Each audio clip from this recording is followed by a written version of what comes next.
Shalom saudara yang terkasih dalam Tuhan Yesus Kristus, selamat pagi. Kembali saudara kita dapat bertemu di hari yang indah ini.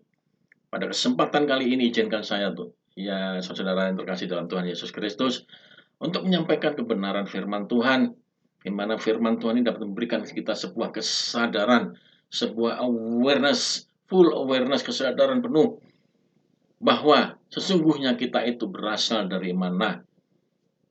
Sehingga seperti di dalam Mazmur katakan, di dalam Mazmur 90 ayat 12, kita dapat lebih wise, lebih bijaksana menghadapi kehidupan ini. Karena kita tahu kita berasal dari mana. Di dalam Mazmur 90 ayat 12, ajarlah kami menghitung hari-hari kami sedemikian hingga kami beroleh hati yang bijaksana.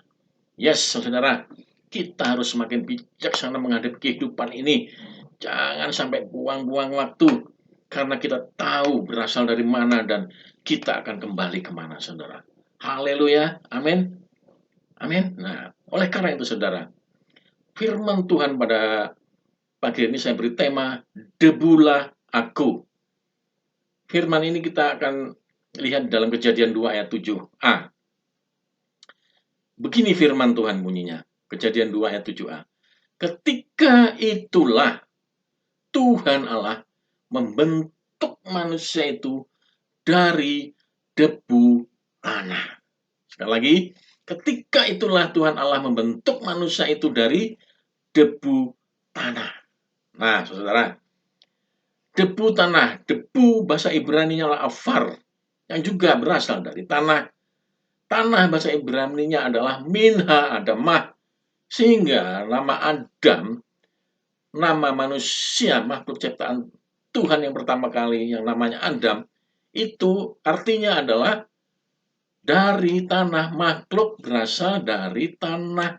Nenek moyang kita Adam itu minha adamah, artinya makhluk ciptaan Allah yang berasal dari tanah. Nah, debu tanah, saudara tahu, saudara, debu tanah, arti sederhananya adalah kepingan butiran debu, butiran tanah atau kepingan tanah, yang tidak lain adalah abu, saudara.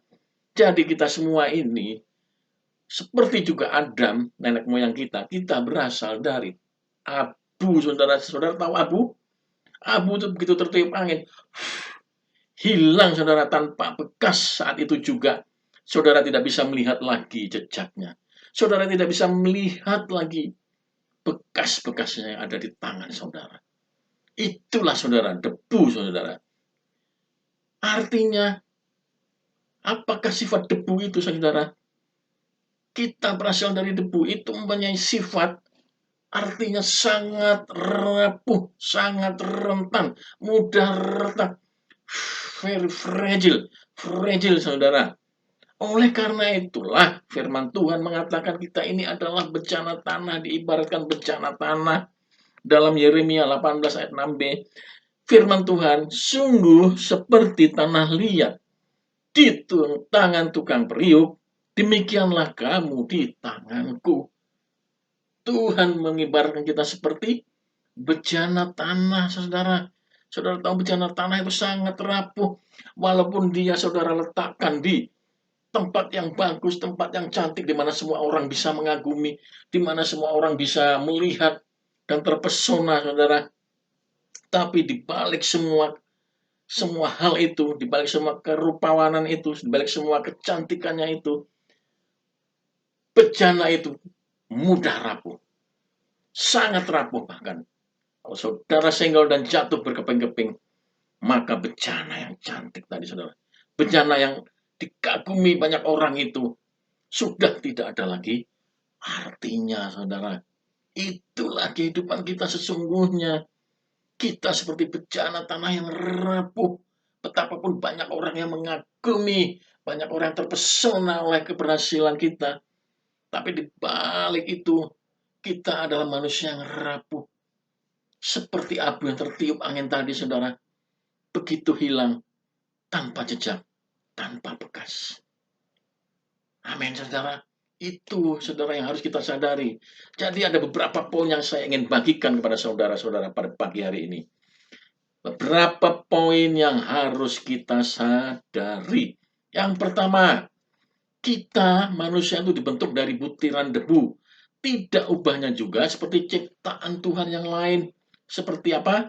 Binatang, burung-burung di udara. Kita sama saudara makhluk hidup, sama seperti binatang yang lain di darat, di laut, di udara. Coba kita baca dalam Kejadian 2 ayat 19. Lalu Tuhan Allah membentuk dari tanah segala binatang hutan dan segala burung di udara. Dibawanya lah semuanya kepada manusia itu untuk melihat bagaimana ia menamainya. Jadi binatang-binatang itu dibentuk Tuhan dari tanah sehingga menjadi makhluk hidup seperti kita. Kita tidak ubahnya juga seperti makhluk hidup yang lain ciptaan Tuhan. Hanya kita diberikan hikmat, akal, pikiran, saudara. Itulah yang membedakan kita dengan makhluk hidup yang lain. Tapi sesungguhnya kita juga adalah sesama makhluk hidup. Itu yang harus kita sadari, saudara. Kemudian yang kedua apa? Nah, oleh karena itu, bila saat ini bejana tanah tadi bisa sebentuk atau segumpal tanah tadi menjadi manusia dan bisa bergerak seperti kita saat ini, bisa beraktivitas, melihat, merasakan makanan, mengecap makanan, menyanyi, menari, dan melihat, mendengar firman seperti saat ini saudara mendengar firman yang saya taburkan saat ini. Itu berarti ada sebuah hal yang membuat sebentuk tanah tadi, sebuah bejana tadi bisa melakukan hal itu. Apakah itu saudara? Mari kita baca dalam Kejadian 2 ayat 7. Ketika itulah Tuhan Allah membentuk manusia itu dari debu dan tanah, dari debu tanah, dan menghembuskan nafas hidup ke dalam hidungnya. Sekali lagi, menghembuskan nafas hidup ke dalam hidungnya. Demikianlah manusia itu menjadi makhluk yang hidup. Ini saudara, ini yang membuat kita bisa beraktivitas, bisa membuat kita bisa bekerja, bisa membuat kita bisa mengejar karier, bisa membuat kita mencari nafkah, bisa membuat kita menjadi orang seperti ada sebagaimana kita ada saat ini. Tidak lain adalah apa? Hembusan nafas dari Tuhan. Amin. Nafas hidup yang dari Tuhan, saudara. Apa jadinya kalau kita tidak memiliki nafas hidup, saudara? Katakanlah begini, seandainya nafas hidup itu seperti sebuah keran, kemudian Tuhan hanya buka sedikit, apa yang terjadi, saudara? Saudara akan megap-megap. Bukankah begitu, saudara? Tetapi itu hanyalah puji Tuhan, itu hanyalah sebuah kiasan saja. Tapi Tuhan kita benar-benar luar biasa, dia memberikan nafas hidupnya sepenuhnya, saudara, ke dalam hidung. Artinya masuk ke dalam kehidupan kita, saudara. Sehingga kita menjadi makhluk yang hidup. Kalau tidak ada nafas, ya seperti tadi, saudara. Sekalipun seseorang itu memiliki wajah yang rupawan, misalnya cantik, menarik, tampan, gagah, keren maksimal. Tapi begitu tidak ada nafas, saudara, seperti saudara melihat seorang dipeti mati. Saudara sering melihat seorang dipeti mati tentunya, saudara. Itulah yang terjadi. Semuanya itu tidak ada lagi artinya. Benar? Tidak ada artinya. Bahkan bila seorang itu saudara kagumi, seseorang yang sangat saudara banggakan, saudara kagumi. Tapi begitu dia nafas hidup, Tuhan cabut, Tuhan tarik, seseorang itu sudah tidak lagi menjadi orang yang Anda kagumi. Bahkan tidak mungkin Anda menerima di rumah saudara orang seperti itu. Walaupun itu dulu adalah orang yang Anda kagumi. Bukankah begitu, saudara? Mungkin Anda malah takut. Betul? Nah, begitulah, saudara. Karena nafas hiduplah kita menjadi ada sebagaimana kita ada saat ini. Dikagumi mungkin di orang, kita bisa beraktivitas, kita bisa mengejar harapan-harapan kita bisa mengejar impian-impian kita. Karena masih ada nafas hidup yang Tuhan hembuskan dalam lubang hidung kita masing-masing. Amin, saudara. Ini yang harus kita sadari, bukan bukan oleh karena yang lain, saudara, tapi hanya karena nafas hidup Tuhan itu yang membuat kita seperti saat ini.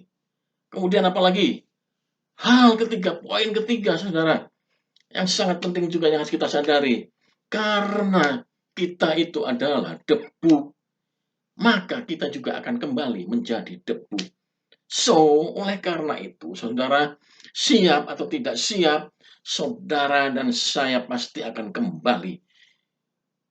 Anytime, kapanpun itu, saudara. Mari kita baca di dalam Kejadian 3 ayat 19. Dengan berpenuh engkau mencari makananmu, sampai engkau kembali lagi menjadi tanah. Karena dari situlah engkau diambil, sebab engkau debu, dan engkau kembali menjadi debu. Amin, saudara. Ini, saudara, poin yang penting juga yang harus kita sadari. Saudara dan saya memiliki fisik yang sehat seperti ini. Tapi begitu nanti kita kembali lagi, pada saatnya, saudara tidak bisa lagi melihat saudara dan saya, ataupun saya seperti ini lagi, saudara.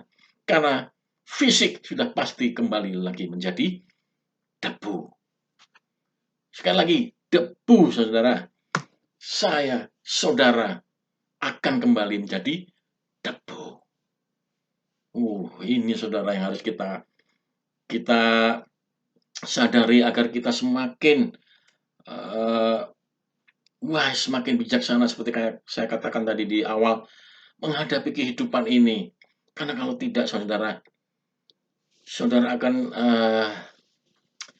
akan menjadi orang yang tidak tahu mengucap syukur, tidak tahu berterima kasih, akan menjadi orang yang takabur di dalam kehidupan dunia ini, akan menjadi orang yang semakin serakah, semakin sombong, saudara. Padahal sesungguhnya kita adalah butiran debu. Amin, saudara. Amin. Nah, poin yang keempat yang harus kita sadari, seperti saya katakan tadi, bahwa kita memang bisa beraktivitas oleh karena nafas hidup yang Tuhan hembuskan. Selain itu, Tuhan memberikan kita juga apa? Kemuliaan, kekuatan. Karena apa? Debu itu, saudara, debu itu adalah lambang kehinaan. Debu itu adalah lambang kehinaan, tempatnya ada di bawah, saudara. Tapi begitu Tuhan berikan nafas hidup, Tuhan angkat sehingga kita menjadi makhluk yang mulia. Kita memiliki kekuatan, saudara. Namun di balik semua itu kita harus sadar, kekuatan itu yang kita miliki saat ini adalah kekuatan yang Tuhan berikan. Bukan oleh karena kekuatan kita sendiri. Amin. Di dalam 2 Korintus 4 ayat 7 jelas mengatakan, harta ini kami punyai dalam bencana tanah liat supaya nyata bahwa kekuatan yang melimpah-limpah itu berasal dari Allah, bukan dari diri kami, saudara. Jadi semua kekuatan yang saat ini kita miliki, saudara, itu bukan dari diri kita sendiri, tetapi dari Allah yang memberikan kekuatan, saudara. Amin. So, saudara, finally, akhirnya apa? Apa, saudara, akhirnya? Kita harus tahu diri. Apa yang mau kita sombongkan, saudara? Apa yang mau kita banggakan dalam kehidupan ini? Kalaupun sama makhluk hidup yang lain tuh hanya beda-beda tipis saja, saudara. Dengan sesama debu istilahnya. Dengan sesama manusia. Kita mau menyombongkan diri. Kita mau membanggakan diri. Lawang kita ini debu, saudara. Kita ini debu. Kalaupun tertiup angin, saudara tidak bisa lagi dilihat jejaknya. Tidak ada lagi bekasnya. Apa, saudara, yang perlu kita sombongkan? Apalagi kita dengan Tuhan, Sang Penjuru kita. Apa kita mau melawan? Apakah kita mau berontak? Kita mau protes? Siapakah kita ini, saudara? Siapakah? Tidak ada saudara, jauh saudara bandingnya dengan Tuhan sebagai penjunan kita. Dia yang membentuk kita, Dia yang memberikan nafas kita, Dia yang memberikan kekuatan bagi kita. Mengapa kita harus selalu menyalahkan Tuhan begitu ada masalah, protes, ngomel? Ini saudara yang harus kita lakukan, semakin hari semakin kita harus bisa mawas diri. Jangan sering bertepuk dada saudara, karena akan menjadi tinggi hati. Saudara sering bertepuk dada, saudara akan menjadi tinggi hati. Bengek, sakit bengek bisa tuh saudara. Apa yang terjadi? Saudara lupa dari mana asalnya saudara dan saya. Kalau saudara sering bertepuk dada. Tetapi yang saudara harus lakukan, saudara harus sering bertekuk lutut agar semakin rendah hati. Karena dengan demikian kita sadar bahwa kita tidak lebih dari sebutir debu. Ya, katakanlah seperti tema pada firman Tuhan pagi hari ini. Ya Tuhan, ya, debulah aku.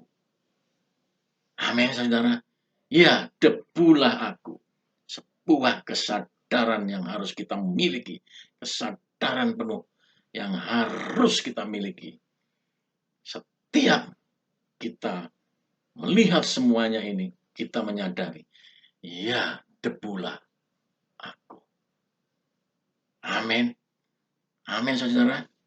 Haleluya. Amin, saudara.